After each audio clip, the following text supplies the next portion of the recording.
The Madison Group's annual shareholders meeting always felt more like a family reunion from hell. Crystal chandeliers sparkled overhead in the grand conference room as shareholders filed in, their whispers echoing off marble walls. I sat in the back row, smoothing my simple black dress, not designer like the other women's, but elegant in its own way. "Well, look who decided to grace us with her presence," my brother James's voice dripped with mockery as he approached. "The prodigal daughter returns." I kept my expression neutral, though my hands tightened around the leather portfolio in my lap. Inside were documents worth more than the building we sat in, but James didn't need to know that. Not yet. "Hello, James," I said quietly. "How's the company?" He straightened his Hermes tie, a smirk playing at his lips. "Wouldn't you like to know? Though I suppose you keep up with our stock price from your... What are you doing these days?" "Consulting." Before I could respond, our sister Victoria joined us, her Louboutins clicking against the marble floor. "Olivia. What a surprise. I didn't think you could afford the trip back to New York on your current salary." 5 years ago their words would have cut deep. Back then I was the family disappointment, the Madison who couldn't handle the pressure of working at the family firm. The one who had a nervous breakdown and quit her VP position to find herself. At least that's how they told the story. The truth was considerably different. "Just wanted to see how everything's going," I said mildly. "Big changes ahead from what I hear." Victoria's perfectly penciled eyebrows rose. "Oh. And what would you know about that?" "More than you can imagine," I thought, but kept quiet. Instead I watched my father take the podium, his silver hair gleaming under the chandeliers. Harrison Madison III, CEO of Madison Group, looking every inch the corporate titan he believed himself to be. "Welcome, shareholders." His voice boomed through the room. "Today marks a historic moment for Madison Group." I tuned out his usual platitudes, thinking back to the day everything changed. I was working late as usual when I discovered the discrepancies. Small at first, rounding errors in the books, mysterious consultancy fees, offshore accounts that didn't quite add up. But as I dug deeper, the truth emerged. My father and brothers had been cooking the books for years. When I confronted them, they gave me 2 choices: keep quiet and take a promotion, or leave with nothing. I chose option 3. I quit publicly, letting them spin whatever story they wanted. Let them call me weak, unstable, unable to handle the pressure. Meanwhile, I took everything I'd discovered to build something of my own. Atlas Capital was born in a tiny office in Singapore, far from my family's watchful eyes. I started small, making careful investments, building connections. Every time I heard about my family mocking my failure, I channeled that energy into growth. 5 years later, Atlas Capital managed more assets than Madison Group's entire portfolio. Not that anyone knew I was behind it. I operated through layers of holding companies and shell corporations, keeping my name off every document. My father's voice drew me back to the present. Which brings me to today's announcement. As you know, Madison Group has faced some challenges in recent quarters. Challenges. I suppressed a smile. He meant the SEC investigation I'd quietly triggered 6 months ago, the one that had sent their stock price plummeting. But I'm pleased to announce we've received a generous acquisition offer from Atlas Capital. Their representative will be here shortly too. The conference room doors opened and my assistant Thomas walked in. Right on cue. "Poor Olivia," James whispered loudly enough for nearby shareholders to hear. "Couldn't even keep her job here. Now she has to watch us succeed from the sidelines." Victoria laughed, the sound like breaking glass. "At least she had the sense to show up today. Maybe she'll learn something about real business." I checked my watch. In exactly 3 minutes they'd learn what real business looked like. Thomas approached the podium, handing my father a folder. Even from the back row, I could see his hands shaking slightly as he reviewed the documents. "These terms." He looked up, confusion clouding his features. "They're different from what we discussed."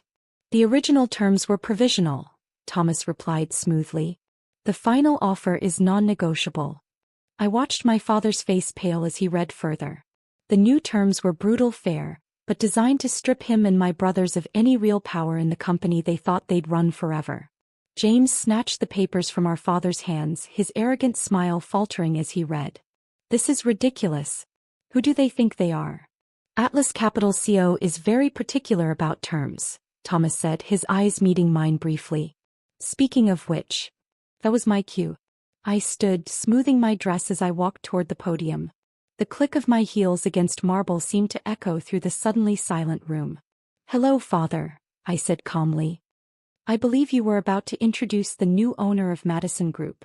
The blood drained from his face as understanding dawned. Behind him, James dropped the acquisition papers. Victoria's perfectly painted mouth fell open. "No," my father whispered. "It's not possible." I reached into my portfolio and pulled out another set of documents. "Actually, it is.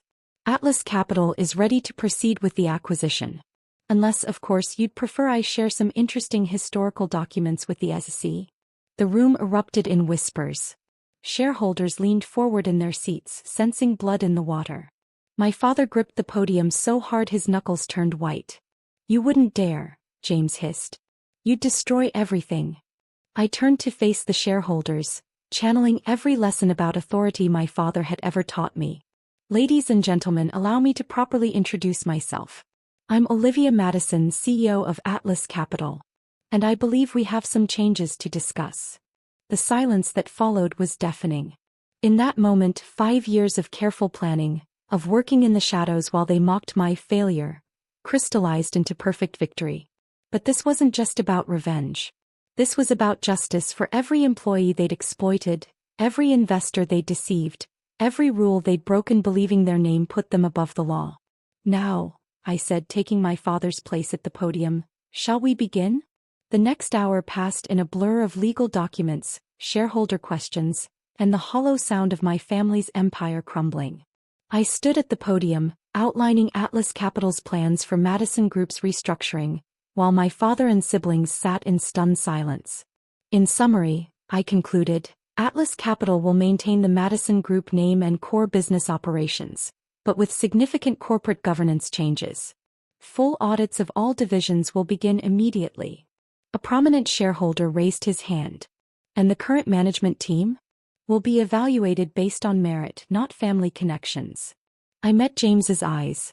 "Some changes will be necessary, given certain accounting irregularities we've discovered." The room erupted in concerned murmurs. My father finally found his voice. "You can't do this," he stood, his face flushed with anger. "We're your family." "Family?" Kept my voice level. "Was it family when you offered to bury my discoveries about the offshore accounts? Or when you threatened to destroy my reputation if I didn't stay quiet?" Victoria jumped up. "You're lying. Daddy would never dash." "Sit down, Victoria." I pulled out another folder. "Unless you'd like me to share the details of your creative bookkeeping in the Asian subsidiaries?" She sank back into her chair, face pale beneath her perfect makeup. "The meeting is adjourned," I announced. "Shareholders will receive detailed documentation of the acquisition terms. My team will begin transition procedures immediately." As the shareholders filed out, many shooting curious glances between me and my family, Thomas appeared at my side with a tablet. "The press release is ready," he murmured. "And your father's private files have been secured." I nodded. "Have security escort them to the conference room. We need to have a family discussion." Minutes later, we sat around the massive conference table where I'd attended countless meetings as VP. The view of Manhattan through the floor-to-ceiling windows was the same, but everything else had changed. 5 years, my father broke the silence. "You planned this for 5 years?" "Actually," I opened my laptop. "I planned it for 5 years, 3 months and 14 days. Ever since the night you gave me an ultimatum, keep quiet about the fraud or leave with nothing." James leaned forward. "It was just creative accounting, Olivia. Everyone does it." "No, James. Everyone doesn't commit systematic fraud." I pulled up a spreadsheet. "Shall we discuss the shell companies in the Caymans? Or the fake consultancy fees you used to hide losses? How did you?" Victoria whispered. "Build Atlas Capital?" I smiled. "With every document I copied before I left. Every connection I made. Every lesson you taught me about ruthless business practices. I just applied them more ethically." "You're going to destroy us," my father's voice cracked. "Everything I built, everything you corrupted," I corrected. "But I'm not here to destroy Madison Group. I'm here to save it." I turned my laptop around, showing them projections for the company's restructuring. Atlas Capital specializes in turning around troubled companies. We clean them up, make them legitimate, and build sustainable growth. That's what I'm offering Madison Group, a chance at redemption. And what about us? James demanded. That depends on you. I met each of their eyes in turn. Victoria, you're actually brilliant at international marketing when you're not hiding losses. James, your client relationships are strong even if your ethics are weak. And Dad. I paused. You built something amazing before you lost your way. What are you saying? Victoria asked cautiously. I'm offering you a choice. Not the fake choice you gave me 5 years ago, but a real one. You can fight this, try to challenge the acquisition, leak stories to the press, make things messy. If you do, the SEC gets everything. You'll face charges and Madison Group's reputation will never recover. My father's face hardened.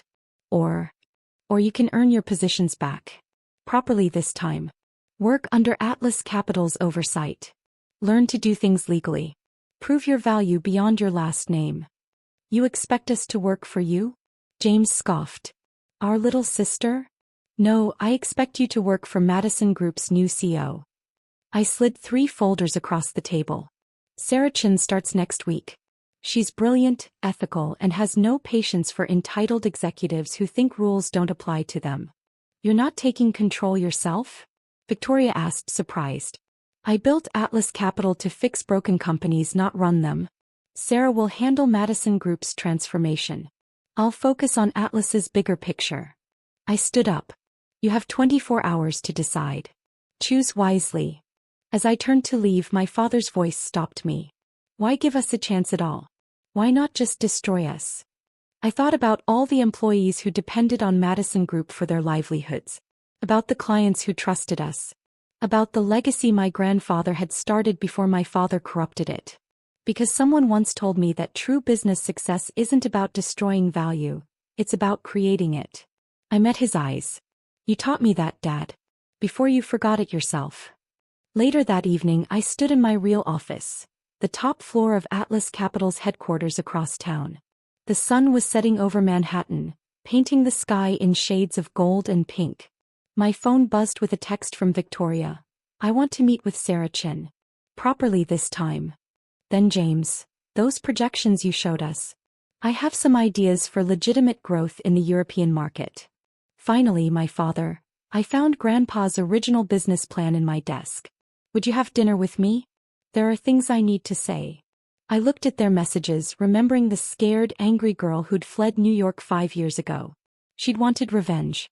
But somewhere along the way, building Atlas Capital had taught me something more valuable than vengeance. My assistant knocked softly. Ms. Madison? The Chin family's private jet just landed. Sarah will be ready to start Monday. Thank you, Thomas. I picked up my phone, typing replies. To Victoria, Sarah's free for breakfast tomorrow. Dress for work, not for show. To James, bring your ideas to the transition meeting. Legal ideas only. To my father, dinner tomorrow. Bring Grandpa's plan. And Dad, bring yourself, not the CEO. I turned back to the window, watching the city lights begin to twinkle on. 5 years ago, I'd left Madison Group with nothing but evidence of their fraud and a determination to succeed. Now I own their company, but instead of destroying them, I was offering a chance at redemption.